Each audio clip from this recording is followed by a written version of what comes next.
어, 즐거운 금요일 저녁입니다. 예도가 오늘은 니체와 여성이라는 주제로 여러분들을 찾아뵙게 되었습니다.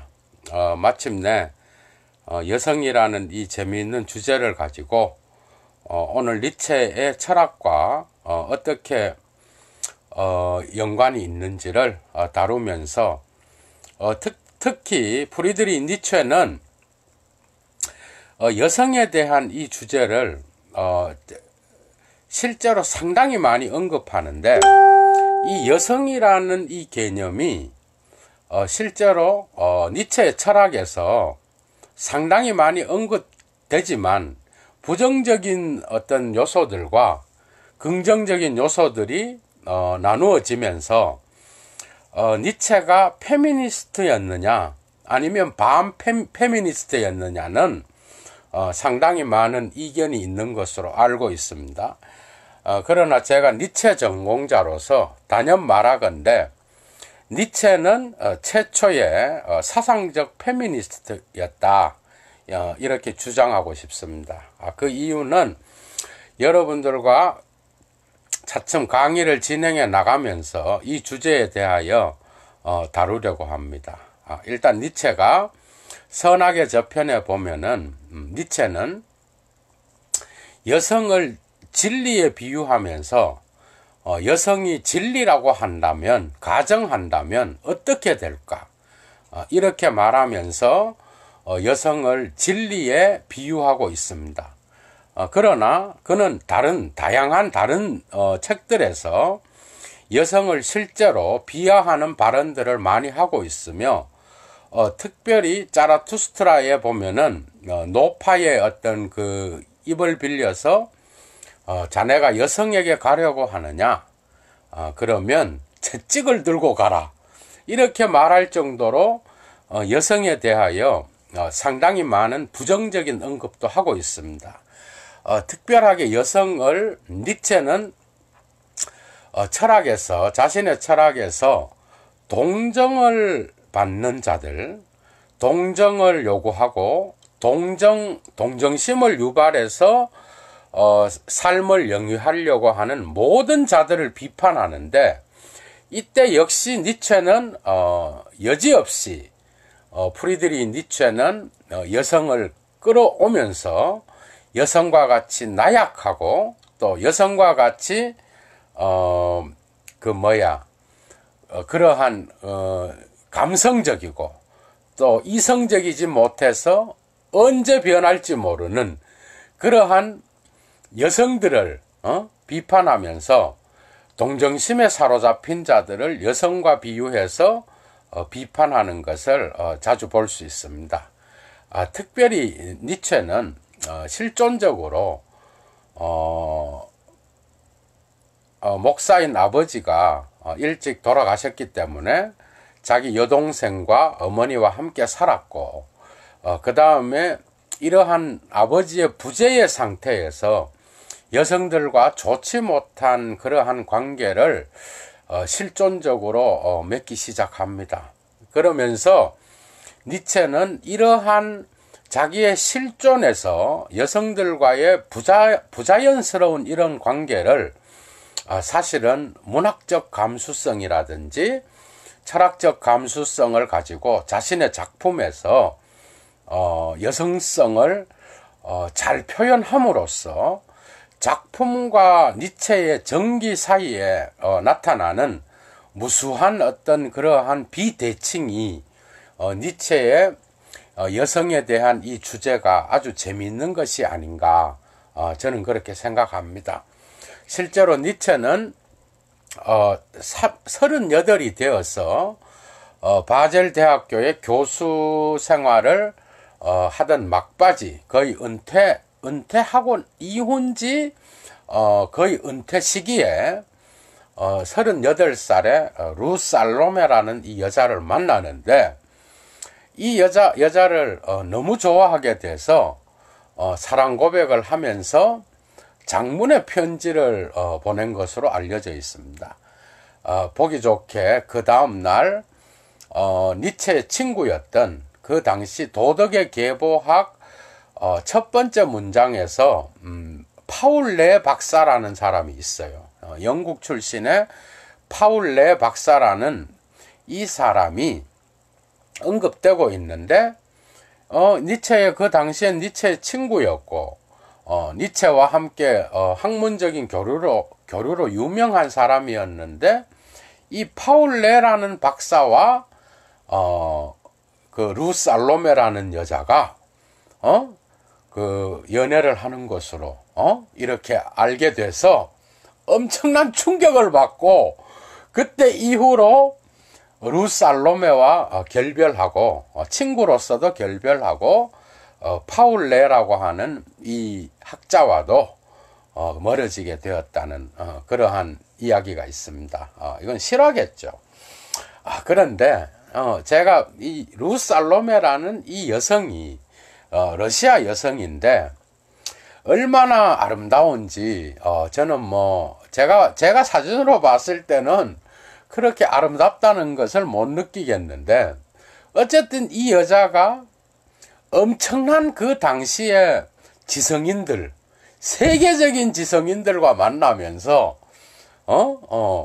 이상한 사랑의 어떤 그 아름다운 이야기들을 남기기도 했고 또 실제로는 50대에는 프로이트 제자로 들어가는데 프로이트 제자 중에 무슨 박사가 있었어요. 이 남자도 이 파울레한테 이렇게 연애를 하자고 이렇게 그 편지를 쓰고 이렇게 했는데 거절당하자 자살했습니다. 그 다음에 릴케라는 사람이 있어요. 릴케는 위대한 세계적인 시인이잖아요. 그런데 릴케가 그 파울레랑 이렇게 그 연애를 하게 되는데 이 여자가 릴케 보고 당신 이름이 마음에 안 드니까 이름을 바꿔라. 그러니까 릴케가 이름을 바꾸면서까지 이 여자랑 사귀었다는 그런 또 일화가 또 전해지고 있고, 그 다음에 파울레 박사 이전에 어떤 남자랑 또 좀 지성적인 그 교수인지 또 누구랑 연애를 했는데 한 3개월 동거하다가 이 남자에게 결별을 선언하니까 자살을 또 했습니다. 그리고 이 여자는 2명의 자살자를 만들어낸 그런 위대한 사람이기도 하고, 또 전 세계적으로 알려진 릴케라든지 프로이트 제자랑 이렇게 엮일 정도로 그런 아름다운 여인이었던 것 같습니다. 어쨌든 니체는 이 여인에게 차이고 나서 자라투스트라를 쓴 것으로 알려져 있는데, 거기에 보면은 여성에게 갈 때는 꼭 채찍을 들고 가라, 이런 말을 할 정도로 그 니체는 마음의 상심이 컸고 심지어는 자살의 단계까지 갈 뻔했다는 그러한 전기를 읽은 적이 있습니다. 이러한 어떤 그 실존적인 차원에서 니체가 여성과 그다지 크게 좋은 관계를 맺지 못했음에도 불구하고 니체가 실제로 여성을 지혜라든지 삶의 지혜라든지 그 다음에 또한 진리라든지 그리고 은유라든지 이러한 자기 철학의 핵심적인 어떤 그런 개념들을 여성과 비유하면서 자기 철학에서는 이 여성을 상당히 높이 평가하고 있는 게 사실입니다. 그러나 니체 자신의 어떤 그러한 글쓰기보다는 전문가들이 봤을 때 니체의 어떤 그 무의식이라든지 니체의 글쓰기라든지 그 다음에 니체의 문체라든지 이런 것들을 봤을 때 니체는 여성성에 더 가까웠다라고 하는 것이 대부분의 전문가들의 진단입니다. 이런 관점에서 니체에게서 여성은 양가적으로 앰비발렌트, 그러니까 양가성을 갖고 있는 것이 사실이고, 어쨌든 니체의 텍스트 안에는 여성에 대한 비하 발언들, 변덕스럽다든지, 그 다음에 여성은 비이성적이라든지, 그 다음에 동정심을 유발해서 이성의 올바른 판단을 흐리게 만든다든지, 그 다음에 또한 니체가 말하는 것은 여자가 모든 우둔함과 비이성의 원천이며 남자 철학자들을 유혹해서 진리 추구의 길에서 벗어나는 그리스 신화의 사이렌과 같은 그러한 존재가 바로 여자다. 이렇게 말하면서 니체는 모든 사상의 진보는 요거는 저기에 나와 있는 이야기입니다. 그 선악의 저편 1장에서 첫 번째 장 1절에서 5절 사이에 니체는 여성을 진리에 비유하고 있는데, 거기에 나오는 내용으로서 이런 말이 있습니다. 사랑의 진보는 더욱 미묘하고 교활하고 또 이해할 수 없는 것이 되어간다. 그리고 그 다음이 더 웃깁니다. 사상의 진보는 점점 여성스럽게 되어가고 있다. 이렇게 말하고 있습니다.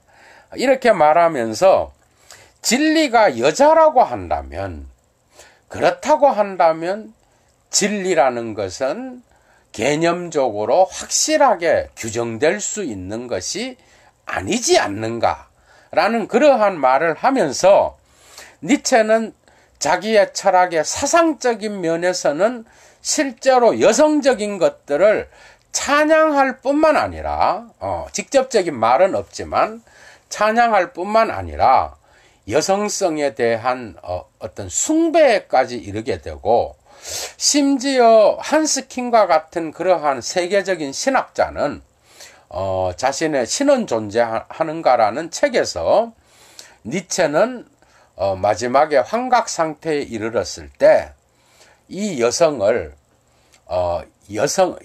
여자 신인 아리아드네라는 이 여성의 신에 비유하면서 자신의 어떤 그러한 빈 공간의 그 허무주의를 이 여신으로 대체하고 있는 것이 아닌가, 이렇게 표현하고 있습니다. 어쨌든 니체는 다양하게 많은 그러한 여러 가지 문제점을 안고 있었음에도 불구하고 니체의 철학에서 여성성이 갖고 있는 그 의미는 상당히 크다고 하겠습니다. 어쨌든 니체가 또한 여성성을 중요히 여겼던 것은 모든 철학을 은유에 비유하고 있다는 거죠. 모든 철학자들은 자신들이 개념을 사용할 때에도 결국은 은유를 통해서 개념을 표현하고 있다, 이렇게 말하고 있습니다. 이 말은 사실 니체만큼 은유를 사랑했던 자가 없거든요. 니체가 초기에 썼던 그 습작으로, 철학자가 되기 전에 20대 이전에 썼던 것으로 알려져 있는데, 20대 초반이라 그러는 또 학자도 있고 이런데, 어쨌든 니체가 자신의 철학 작품을 정식으로 쓰기 전에 썼던 그 습작에 보면은, 그게 제목이 언어에 대한 건데요. 거기에 보면은 인간이 언어를 사용한다는 것은 이미 인간의 모든 그러한 언어 사용 자체가 이미 이 세계에 있는 모든 것은 은유로 볼 수밖에 없으며, 이 세계의 개념이라는 것은 결국 그 안에 무수한 은유의 과정을 통하여서만 개념을 설정할 수 있는 것이 아닌가, 이렇게 말하면서 결국 은유의 아버지로서 아리스토텔레스가 말했던 그런 은유 개념 말고 실제로 완벽한 은유에 대한 개념을 사용한 최초의 철학자였다. 그 이전에 니체 이전의 은유의 개념을 사용한 철학자들은 은유라는 것은 뭐 다의적이고 그 다음에 또 의미가 하나가 아니고 그때마다 다르게 해석될 수 있는 것이고 뭐 요 정도였다면 니체는 뭐라고 말하는가 하면 이 세계의 언어를 사용하는 것 자체가 완전히 전부 다가 은유다. 인간의 언어 자체가 은유다. 이렇게 나갔던 거죠. 이렇게 모든 것을 은유로 보았던 철학자는 지금까지 니체 이전에는 없었습니다. 개념 자체, 모든 개념이 은유고 심지어 인간이 언어를 사용하는 것 자체가 은유다. 지금부터 이거를 이제 설명하는데, 그래서 여성은 다의적이다. 결코 여성의 예스는 그냥 예스 뭐 이럴 때도 물론 있지만 여성의 예스는 그 안에 다양한 노를 포함할 수도 있으며 여성의 아니오는 그 안에 다양한 예스를 포함할 수 있다는 거죠. 비유적으로 말하면. 그래서 여성은 단 하나의 의미로 이 여성의 언어는 이렇다. 이렇게 규정하는 사람은 사실 순진한 거죠. 여성의 언어는 상당히 은유적이다. 은유라는 것은 상당히 어떤 거짓말하고는 완전 다른 개념이에요. 거짓말은 사실 그 근본주의자들이 쓰는 말인데, 그게 문자주의자들이 이 말을 어떤 특정한 말을 썼을 때, 이 말이 다르면, 너 거짓말하네. 이래 되는 거죠. 그러나 이건 하수고, 은유는 결코 거짓말하고는 완전히 다른 개념이에요. 그러니까 은유라는 것은 말의 표현 속에 다양한 다의적인 의미를 갖고 있다는 거죠. 이게 가장 핵심적인 아리스토텔레스의 시학에서의 개념이었던 거고, 니체는 아리스토텔레스의 이 시학의 개념을 훨씬 넘어서는 그러한 은유 개념을 이야기하고 있습니다. 예를 들어서 이런 겁니다. 자, 우리가 이거는 여기에서 구조주의가 나왔고 소시르도 여기에서 상당히 일치하고 있으며, 소시르가 니체를 보고 뺏긴 건 아니겠지만 니체가 훨씬 앞서 있습니다. 이런 사유에 있어서. 또 모든 구조주의, 그 다음에 포스트 모던 담론도 니체의 은유 개념에 의존하고 있습니다. 니체는 거짓과 진실에 대하여라는 자신의 습작에서 이런 말을 하고 있습니다. 자, 우리가 나무를 한번 생각해 보자. 나무. 칸트의 물 자체를 한번 생각해 보셔요.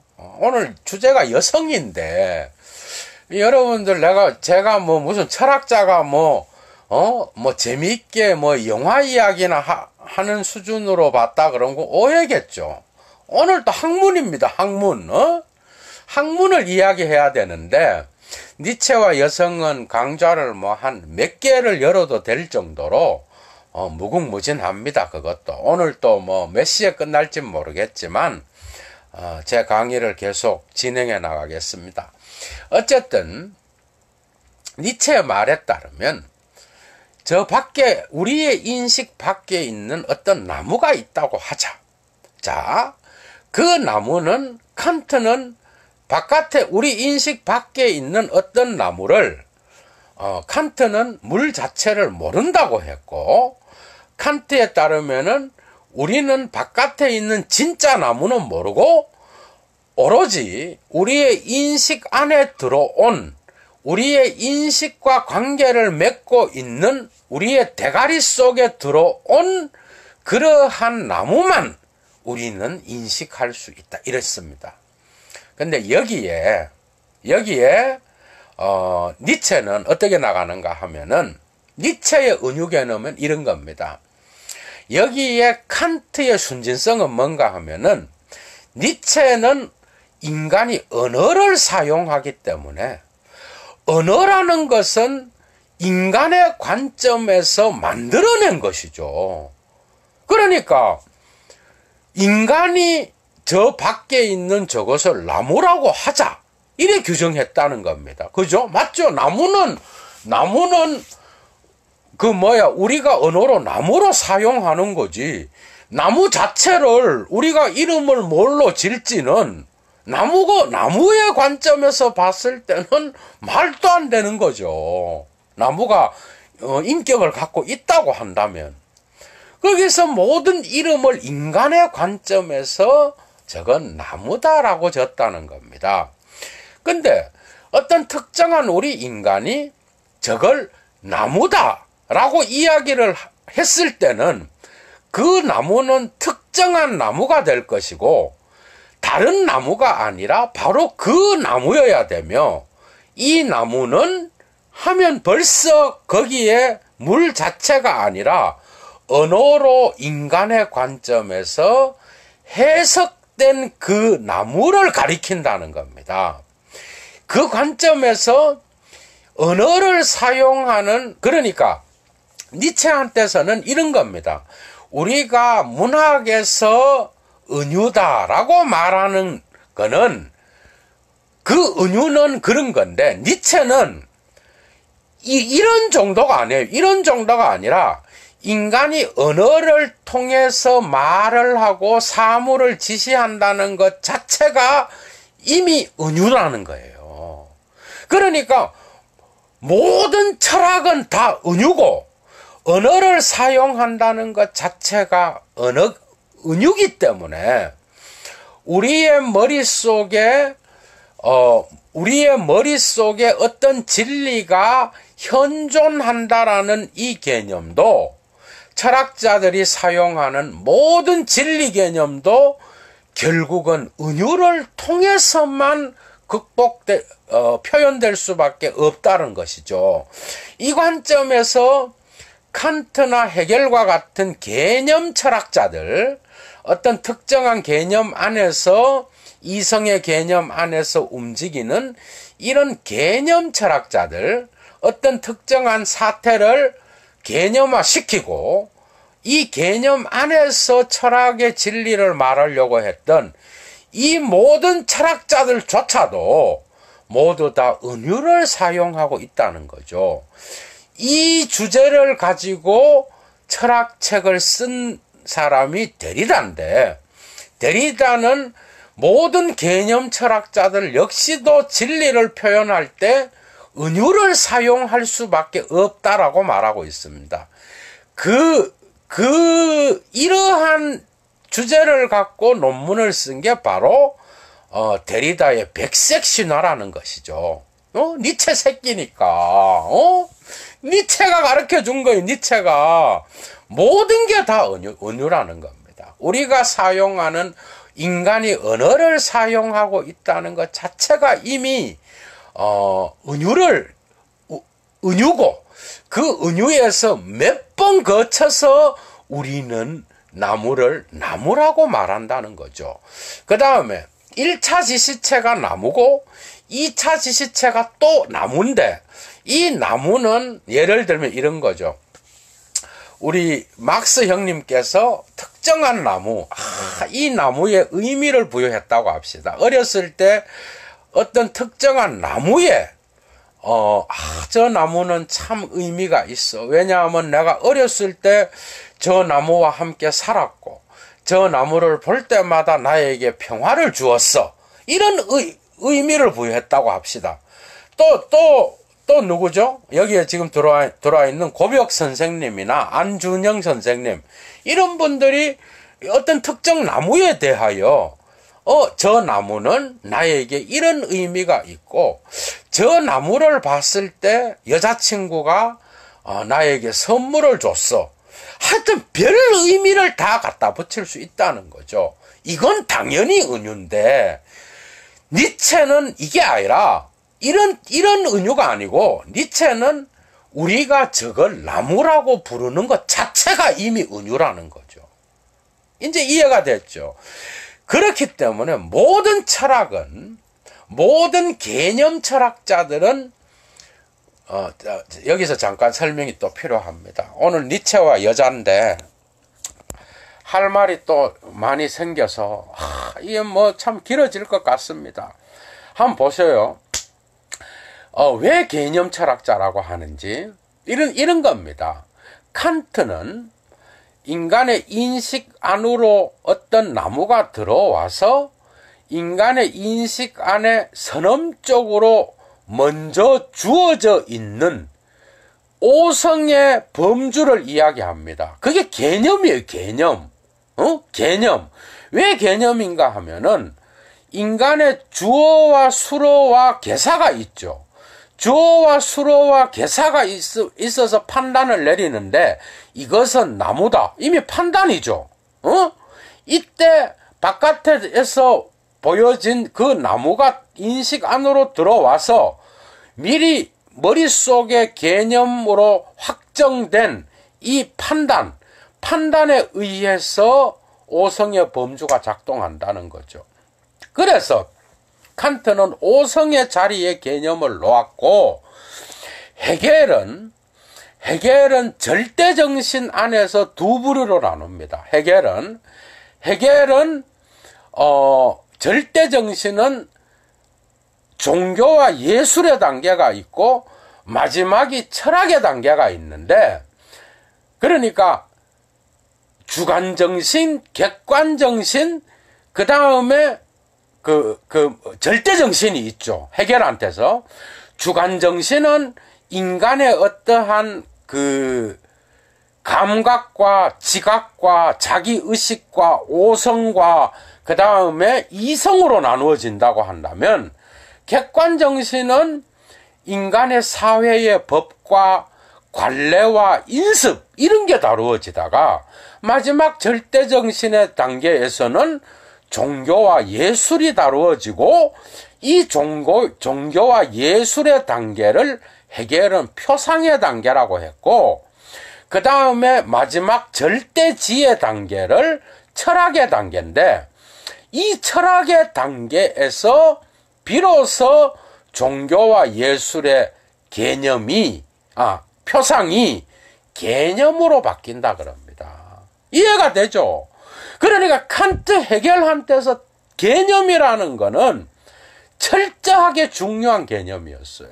그래서 이러한 개념이라는 거는 왜 남성에 비유되었는가 하면은, 철학에서 개념은 특정한 어떤 사태를 통제하고 지배하고 개념화한다는 거죠.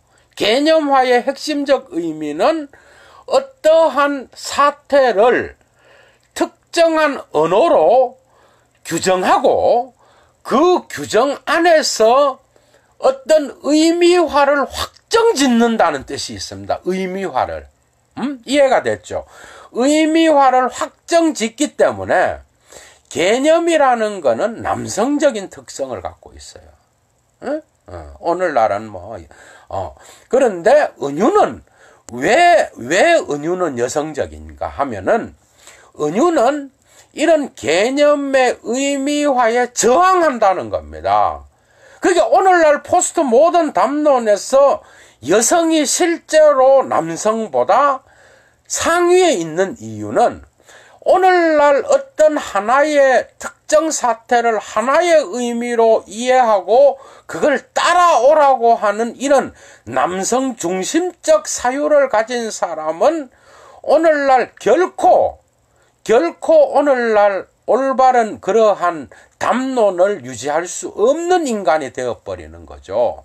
이게 니체로부터 출발했다는 겁니다. 제 말은. 니체의 도덕적 거짓과 진실에 관하여라는 그 습작의 논문에 이미 오늘날 포스트 모던에서 유행하고 있는 언어를 사용하는 것 자체가 이미 은유다. 혁명입니다. 이건 아리스토텔레스의 은유 개념은 이 정도가 아니죠. 완전히 니체는 이 세 개의 언어를 사용하는 것 자체가 모두가 은유기 때문에 이러한 칸트 헤겔로 대표되는 개념 위주의 개념 철학자들의 진리관은 니체가 은유라는 개념으로 해체하기 시작한다는 거죠. 여기에 진리가 있습니다. 여기에. 엄청난 혁명이 일어났다는 거죠. 이미 니체의 어린 시절, 젊은 시절에 썼던 그 습작에서, 거짓과 도덕적 의미의, 아유, 팔 아파.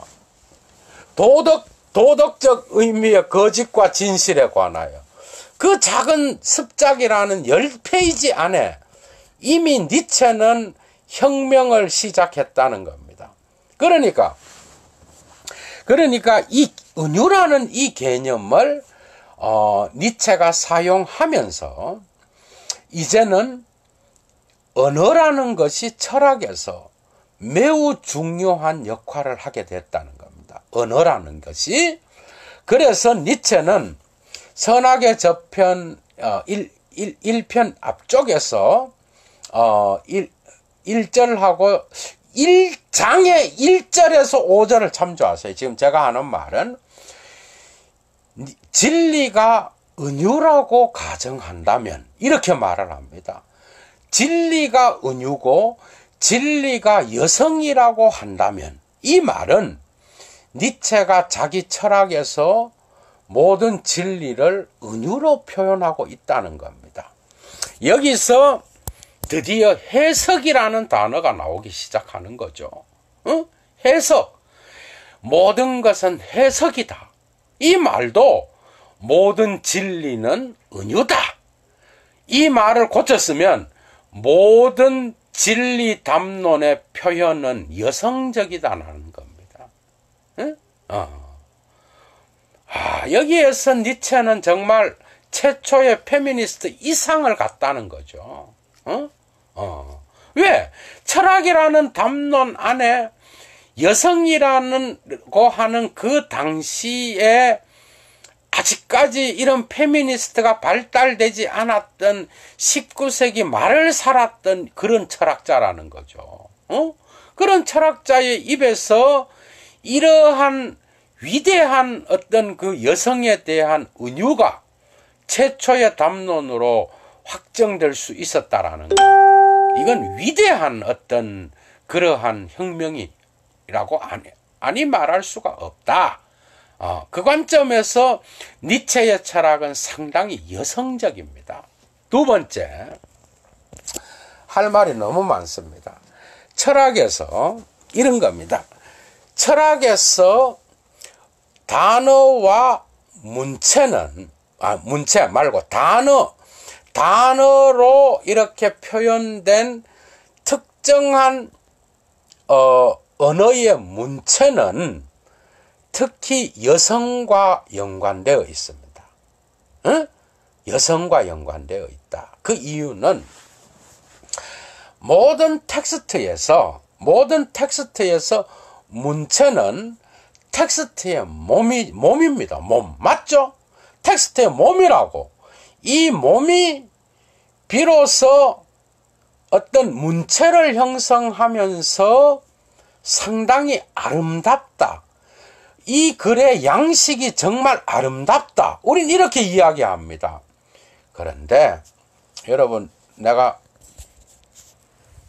오늘 처음으로 독일어, 저는 사실 영어, 독일어, 언어 잘하는 거, 이런 거 말하는 적이 거의 없고, 사실 한국인으로서 한국어만 잘해도 참 복받은 사람이라고 저는 생각합니다.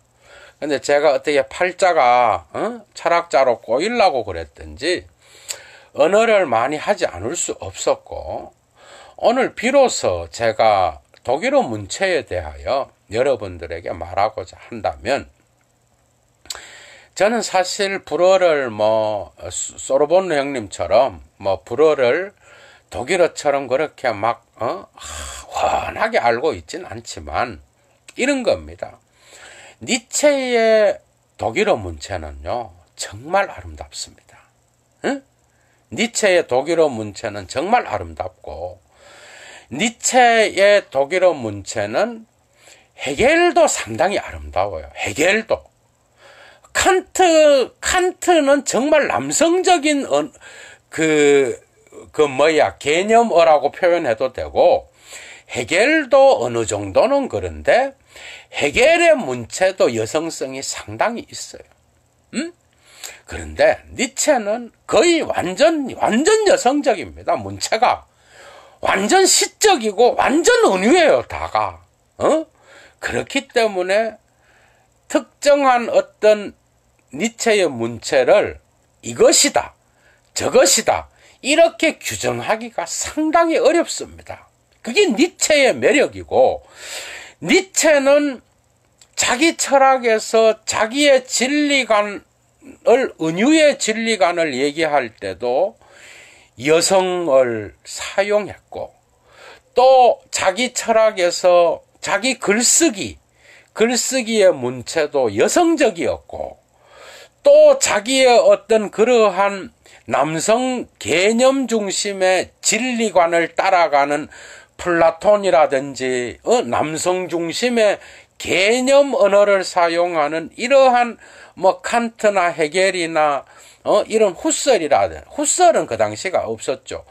그러한 남성 위주의 대가들을 해체하는 데 있어서 니체는 여성의 은유를 갖고 와서 해체한다는 겁니다. 그런 관점에서 니체는 최초로 여성적인 어떤 그러한 진리관과 문체관을, 글쓰기의 양식을 갖고 지금까지 있었던 남성 중심의 개념 언어를 사용하는 철학자들을 해체할 수 있었다는 거죠. 이 관점에서 데리다는 백색 신화와 에프롱이라는 자신의 소논문에서 니체를 연구하면서 이런 것들을 주제로 삼아서 글을 쓸 수 있었다는 겁니다. 그런데 저는 데리다 이상을 니체 전문가로서 데리다의 그러한 통찰은 상당히 아주 재미있고 훌륭하고 제가 볼 때도 아주 재미있는 주제지만 제가 니체 전공자로서 여기에 더 나가야 되지 않겠습니까? 그래서 오늘은 이러한 니체가 한번 생각을 해봐요. 실제로 실존적으로는 여성과의 연애 관계에서 실패를 거듭했고 루 살로메와 좋지 못한 관계를 통해서 여성에 대한 저주를 갖고 있었고 무의식적으로는 여성에 대한 어떠한 열등감까지 갖고 있었던 이 니체가 자신의 실존 말고 자신의 작품 세계에서는 이러한 여성성을 남성 철학자들을 해체하고 그 당시까지 왔던 형이상학적 남성성을 해체하는 무기로 여성성을 사용하고 있다는 거. 이것은 제가 볼 때 니체가 여성성의 철학을 한 최초의 포스트 모던주의자다라고 감히 여러분들에게 말씀을 드리고 저는 니체가 원조라고 봐요. 저는 데리다의 이러한 백색 신화나 에프롱이라는 이 작품을 볼 때 니체를 참 잘 분석하고 있지만 제가 볼 때는 니체의 어떤 그러한 이중성, 그 다음에 니체가 갖고 있었던 양가 감정을 문체를 통하여 증명했다고 보기는 어렵지 않는가라고 생각을 합니다. 그 관점에서 니체의 문체는 사실 제가 볼 때는 독일어권에서 니체의 문체를 흉내낼 수가 없습니다. 일단 독일어를 사용하는 이 독일어가 되게 투박하고 독일어를 여기 할 줄 아는 사람은 동의할 거예요. 스피드가 없습니다. 스피드가. 독일어는 상당히 둔중하고 그 다음에 이 사유를 무겁고 깊이 있게 할 수 있는 데는 유리한데, 이 사유를 깊이 하고 무게 있게 하는 거 말고 또 사유를 가볍게 하고 존재를 가볍게 하고 문체를 이 둔중함으로부터 조금 이렇게 좀 스피드 있게 하면서 아름답게 만들기에는 독일어가 불어나 영어보다, 영어는 여기서 나올 필요가 없고 불어보다 훨씬 떨어진다고 봅니다. 독일어가. 그 관점에서 니체의 문체는 상당히 불란서적이라고 여러분들한테 과감 용기 있게 여러분들에게 말할 수 있을 것 같아요. 저는 니체 전공자였고 우리 선생님한테 제가 그 말을 했습니다. 내가 불어를 지금 영어나 독일어만큼은 못하지만 선생님, 우리 안드레아스 우얼스 존모 선생님한테 이 질문을 했었습니다. 선생님, 제가 볼 때 니체의 문체는 불란서적인 그러한 스피드와 이런 운율이 보이기도 하고 결코 독일어권에서 사용할 수 있는, 천재들이 사용할 수 있는 문체는 아니지 않는가. 내가 괴테도 이런 흉내를 내지 못하지 않았습니까? 이러니까 우리 선생은 나한테 상당히 동의를 했습니다. 우리 선생은 불어나 독일어가 네이티브니까 영어도 BBC 방송에 나가서 막 잘합니다. 우리 선생은 그런 사람인데, 어쨌든 니체는 자기 철학에 있어서는 철저히 여성적이었고 자기 실존에 있어서는 여성들에게 맨날 얻어터지고 다녔고, 특히 루살로메에게 차이고 난 뒤부터는 철저히 자살까지 하려고 하다가 그것을 다행이죠. 만약에 이 인간이 루살로메랑 사귀다 안돼가 자살을 했으면 자기 친구를 좋아했다는 거죠.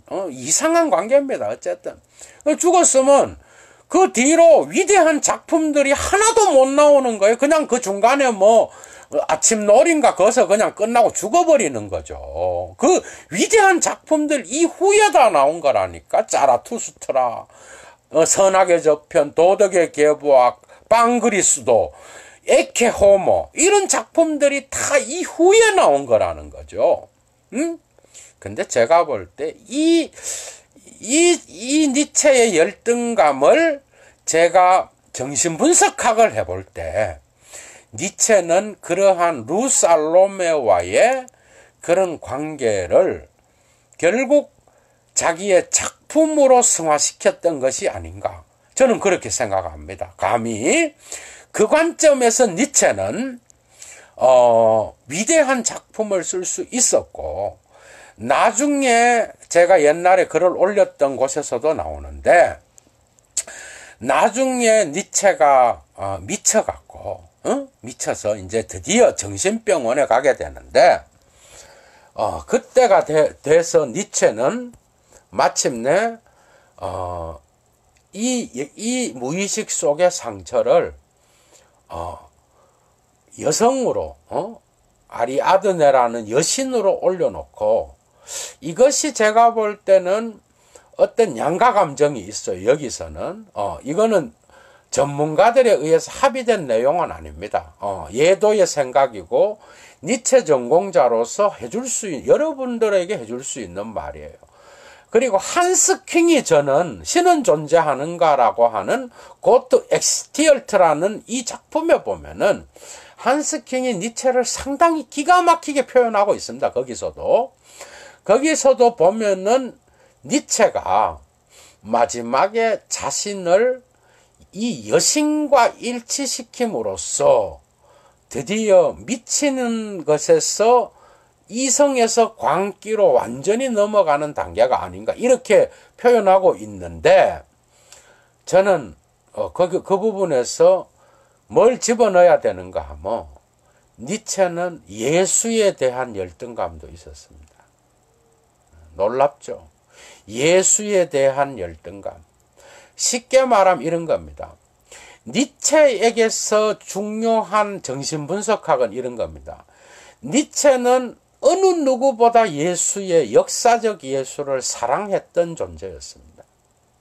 응? 니체는 역사적 예수를 존중했고, 저는 이러한 사유가 특히 도스토예프스키의 어떠한 예수를 바라보는 그 신앙과도 연결되어 있다고 봅니다. 감히. 왜냐하면 도스토예프스키의 백치로서의 그 예수를 니체는 너무나 사랑했고, 이 예수를 심지어 어린 아이에게도 비유를 하고 작품 곳곳에 나타나고 있습니다. 실제로. 두 번째, 니체는 르살로메를 너무나 사랑했습니다. 이 사랑이 실패하자 니체는 정신병에 들어가면서 아리아드네라는 여신을 칭송하기 시작하는데, 여기에서 저는 니체의 무의식 속에서 르살로메에 대한 환영과 역사적 예수에 대한 그 환영이 싸우다가 결국 아리아드레라는 그 신으로 갔다고 저는 생각을 하고, 그 이유는 니체는 반그리스도에서 자기를 예수와 대비시키고 감정이입을 하기 시작합니다. 그러면서 예언자의 역할을 하는데, 반그리스도와 이 사람을 보라라는 그 작품에서 실제로 니체는 예수에 대한 양가 감정을 그대로 표현하고 있고, 그리고 이것이 르살로메의 실존적인 경험과 어느 정도 연관되면서 그의 광기의 어떤 그 극단화가 시작된 것이 아닌가, 저는 그렇게 봅니다. 이 관점에서 니체는 상당히 비극적인 삶을 살았던 것 같지만, 결국 그 어리고 약한 그 마음에 문학적 감수성과 철학적 감수성으로 자기의 실존적인 그러한 아픔을, 어렸을 때 아버지가 죽고 누이 동생과 엄마와 살았죠. 오늘날 정신분석학 해보면 니체는 상당히 그런 부분에서 여성에 대한 열등감을 갖고 있을 수밖에 없었다는 거죠. 이건 제 해석입니다. 저는 어느 누구의 원고도 보지 않습니다. 중요한 거는 아까 어디서 봤다 이래 얘기하지만, 저는 우리 선생이 세계적인 니체 전문가인데 독일에서 제가 뭐가 아쉬워서 그러겠어. 그러니까 제가 볼 때는 니체는 여성에 대한 열등감을 자신의 작품으로 승화시켰고, 이 작품 안에서 실제로 이 열등감을 니체는 여성에 대한 어떤 모욕과 욕설로 여성을 모독할 때도 있었지만, 실제로 결정적인 자신의 철학에서 이 여성성을 사용하고 있다라는 거. 이 점에서 저는 니체는 최초의 어떤 페미니스트보다 더 순수했기 때문에 위대한 페미니스트고, 또한 여성을 갖다가 자기 의식적으로는 상처 때문에 저주를 퍼붓기도 했지만, 무의식적으로는 여성에 대한 어떤 그러한 존중심이 어느보다 높았다. 저는 그렇게 봅니다. 심지어 이런 말도 있어요. 여러분, 이런 말 들어봐. 옛날에 페북에 한 번씩 썼는데, 여러분들이 그걸 기억을 하겠어요. 이런 말이 있어. 여러분들은, 이거는 유고집에 나오는 겁니다. 유고집. 여러분들은 여성을 감성적이라고 생각하는가? 그리고 여러분들은 남성을 이성적이라고 생각하는가? 그러나 나에겐 정반대로 보인다. 진정 여성적인 여자는 가장 이성적이고, 가장 남성적인 남자는 감성적이다. 이러거든요. 이런 말을 한다고.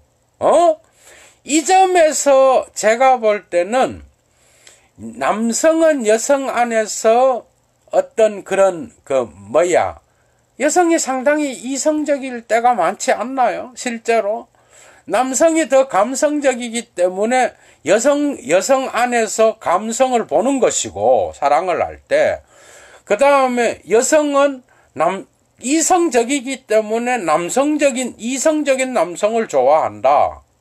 이런 관점에서 볼 때 니체의 말은 상당히 우리가 반대로 역설적으로 해석할 수 있는 부분이 있다는 거죠. 그래서 이런 겁니다. 여러분들 이제 결론에 이르렀는데 한번 생각해 보셔요. 철학자에게서 철학이 중요합니까? 실존이 중요합니까? 한번 대답해 보셔요. 댓글로 댓글로 한번 대답해 보셔. 철학자에게서 자신의 철학이 중요해? 아니면 철학자에게서 자신의 실존이 중요해요? 물론 둘 다 중요한데, 자기의 일상적 삶이 중요하겠어? 자신의 철학적 삶이 중요하겠어? 이건 좀 다른 얘기입니다. 만약에 철학자에게서 철학이 중요하다고 본다면 니체는 정말 여성을 위대한 철학의 주제로 삼았던 존재였고, 만약에 니체가 여러분들이 실존이 중요하다고 본다면 니체는 여성에게 얻어차인 찌질남에 불과할 수도 있을지 모르겠습니다. 그러나 이건 결론이 아닙니다.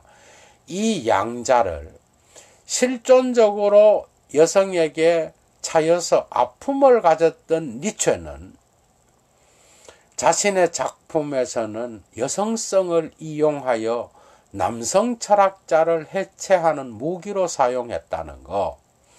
이 양가성에서 우리는 어떤 하나를 결정할 수 없다라는 거.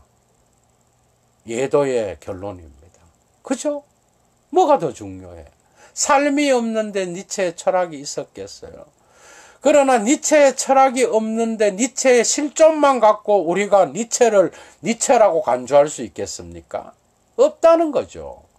이 점에서 우리는 니체가 페미니스트였느냐, 니체가 여성을 저주했던 그러한 여성은 겁쟁이고 동정을 좋아하고 비이성적이고 그 다음에 변덕스럽고 학문을 하기에는 도무지 적합하지 않는 토양을 가졌고 별 이야기들이 다 있습니다.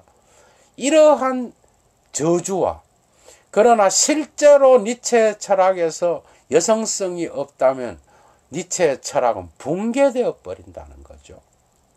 이 점에서 니체는 역시 여성성의 문제에 있어서도 포스트 모더니즘의 아버지답게 결코 어떤 하나로 우리가 결정하기는 어렵다는 것. 이 두 가지의 양가성을 여러분들이 함께 고민해야 니체를 이해할 수가 있다는 것이죠. 그래서 이런 겁니다. 니체의 이러한 고통스럽고 여성에 대한 다양한 어떤 담론을 갖고 있다고 할 때에 오늘날 니체를 따르는 위대한 프랑스의 포스트 모던 철학자들의 대부분은 이러한 니체의 결정 불가능성, 이건 데리다의 용어가 되기도 했지만 사실은 니체의 문체 속에 우리는 특정 한 문장을 떼서 이건 이런 뜻이다, 이건 저런 뜻이다, 이렇게 규정할 수 없는 그러한 텍스트로 점철되어 있다는 것을 우리가 생각할 때에 니체의 철학은 확실히 여성적일 뿐만 아니라 오늘날의 오늘 21세기를 살아가는 우리의 정신사를 지배하고 있는 담론의 최초의 아버지였다라고 감히 주장할 수가 있다는 것이죠. 사실은 오늘날 니체 이후로 여러분들 이 말하면 충격을 받을지 몰라서 제가 이 말씀을 드리고 끝내겠습니다. 니체 이후로 특히 서구 신학에서 신도 니체처럼 변했습니다. 여러분, 신 알아요? 니체 이전에는 신이 절대적이고 무소부재하고 뭐 어렵죠. 그 다음에 모든 것을 전지전능하고 모든 것을 알고 있으며 모든 것에 편재하고 변하지 않으며 영원히 존재하는 이런 분이었다. 이렇게 말하거든요. 니체 이후로 신이 어떻게 변한지 압니까? 하느님은 느낄 수도 있고, 참 위대한 철학자입니다. 신개념을 바꿔버렸어. 하나님은 우리의 고통을 무시하는 분이 아니라 우리의 고통과 함께하는 분이며, 또한 인간의 동정을 인간의 고통을 이렇게 냉대하는 분이 아니라 인간의 고통과 함께 공감하고 동정하는 분이다. 이런 점에서 니체의 이러한 철학이 오늘날 신개념조차도 기독교의 그리스도 뭐 가톨릭 개신교 다 필요 없고 온 세계의 그 신학을 공부하는 모든 사람들, 목사나 신부가 되려고 하는 사람들의 그 신개념조차도 니체가 바꿔놨다는 거죠. 이 점에서 니체의 여성성은 페미니스트를 넘어선다라고 저는 주장합니다. 그러나 니체는 반페미니스트적이었고 또한 프로페미니스트적인 그러한 사람이었지만 이 양자 속에서 경계에 서 있다. 경계의 철학자다. 결정할 수 없는 철학자다. 마지막으로 여성을 대표했던 철학자였고 또한 은유를 대표했던 철학자였고 마지막으로 여성을 철학의 주인으로 올려놓은 철학자였다. 저는 감히 이렇게 주장합니다.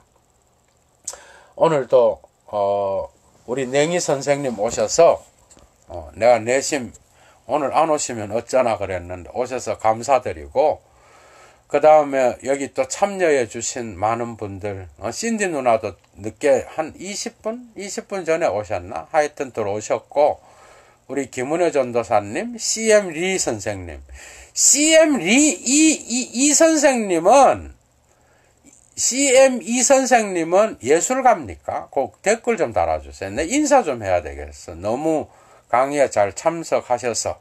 그 다음에 우리 형수님도 들어오셨고, 많은 분들이, 우리 박화원 선생님, 이 선생님 옛날에 제가 예술가 모임에 초대하려고 메신저 남겼는데 그 뒤로 연락이 없어. 말은 안 하는 분 같아요. 너무 고맙고요. 어쨌든 오늘 니체와 여성이라는 주제를 갖고 특히 막스 형님도 들어오셨었고 소르본느 형님은 가셨고 인제 댓글 다네. 뭐 감사가 아니라 소통을 하자는 거예요. 선생님 예술가라면 그렇게 숨어 있지 말고 김은혜 전도사님 감사드리고 근데 왜 저 안 불러요? 이 선생님 왜 저 안 부르냐고. 내가 커피숍을 얼마나 좋아하는데 이렇게 공짜 수업을 들으면서 커피 한 잔은 대접해야 되잖아. 주소 남겨주시고 서울권이면 너무 멀면은 제가 못 가니까 너무 감사드려요. 제가 어쨌든 여러분들하고 오늘 니체와 여성이라는 제목으로 또 강좌를 열었는데 제가 이렇게 원고 없이 하니까 해주고 싶은 게 너무 많았는데 어쨌든 제가 원고를 보고 강의를 하면 여러분들이 듣겠어요? 안 듣습니다. 이렇게 다 그래도 얘기를 한 것 같고, 언젠가 한번 제가 덜 이야기한 거는 니체와 여자라는 제목으로 2편으로 제가 다음에 더 깊은, 오늘보다 더 깊은 이야기를 할 수 있을지 모르지만 어쨌든 오늘 니체 강좌가 여러분들에게 많은 도움이 되었을 것이라고 그렇게 믿습니다. 냉이쌤 내일은 못 오는 거죠? 어쨌든 주말에는 못 오시는 것 같고, 그래도 계속 수고해 주셔요. 썸머리를 보고 도움을 받는다는 사람들이 너무 많습니다. 예, 좋은 저녁 되시기 바랍니다. 저는 이제 물러갑니다. 내일 존재의 용기, 제가 뭐 할 수 있을지 모르겠어. 지금 뭐 상당히 많은 부분들을 지금 머릿속에 넣어놨는데, 내일 어쨌든 그 존재의 용기를 갖고 여러분들을 만나 뵙겠습니다. 예, 좋은 밤 되시기 바랍니다. 추스.